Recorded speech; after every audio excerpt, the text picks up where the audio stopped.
What's up, everyone? Vince Ingenito here with FPS James Duggan. What's up, man? And we're talking about Overwatch. You think the game maybe should be free to play. I think it's fine being 40 on PC, 60 on console. Talk to me. Tell me why people should not have to pay for all the beauty on screen in Overwatch. So people are going to pay. I've already paid. But that being said, when this game was announced at BlizzCon, there was the expectation that this is a hero-driven action game. There's all these different characters, and that kind of puts it in the category of a League of Legends, of a Dota, not mechanically, but in terms of the aesthetic design and kind of the vibe of the game. I think that it falls into that category, and people are used to experiencing or trying those games because there's a ton out there, like Smite, for free.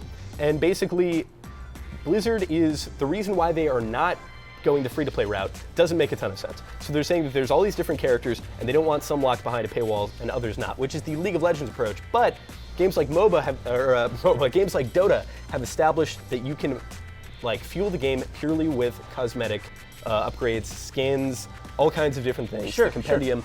Sure. So I think that Overwatch basically is hamstringing the lifespan of the game because it is going with this conventional payment model when it could be fueling a continued production incentive for the game with all of these interesting cosmetic rewards. Okay, so I have a question for you, James. Shoot. Do you have a degree in economics?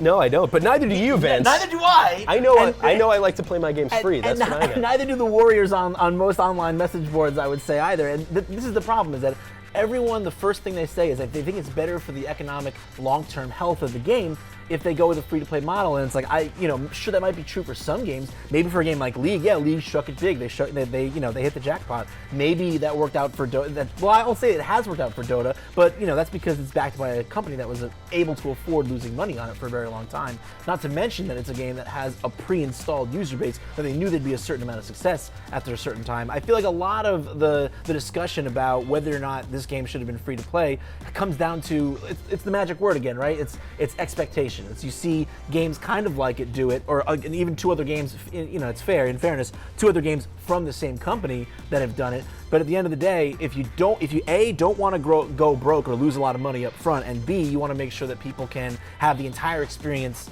right from day one, I think that the model they're going with is just fine. I mean, I guess that's what it gets back down to, is that you come from, we've talked about this before, you come from kind of a different generation. There's like a little over a 10-year gap between us. Free to play was not a thing when I was younger. It's definitely like a huge thing so now. What you're trying to say is millennials are cheap. Exactly.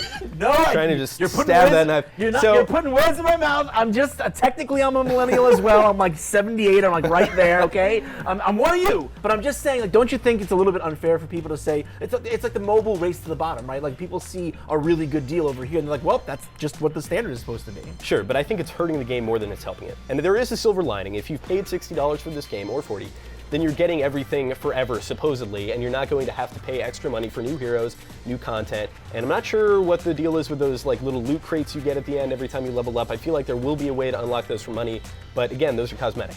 But in spite of that, I think that getting people into this game. I've had a lot of my very Blizzard fanboy friends not try this game until it went into open beta, and they weren't really interested in it until they got their hands on it and saw how mechanically incredible it was. Sure.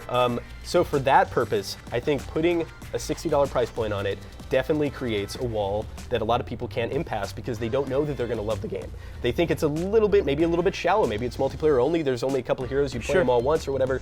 And then the other thing is, again, that incentive on the long term, that incentive to continue development 4 or 5 years down the line when you have a huge esports buzz over this game and stuff like that, and this continued process of a communal online game. I think that a free-to-play model gets rid of that initial barrier and then extends the life of that game. And that's all I want, is I want the game to do well in the long term and be experienced by all my friends. Sure, well, you and I want the same thing. We want everyone to play the game. We want it to have a good, long life. Whether or not the model they're going with is the best one, like I said, like you said before, neither of us are economists. Who knows? But we both want to see it succeed. What do you folks at home think? Should Overwatch have been a free-to-play game, or do you think its current pricing model is fine?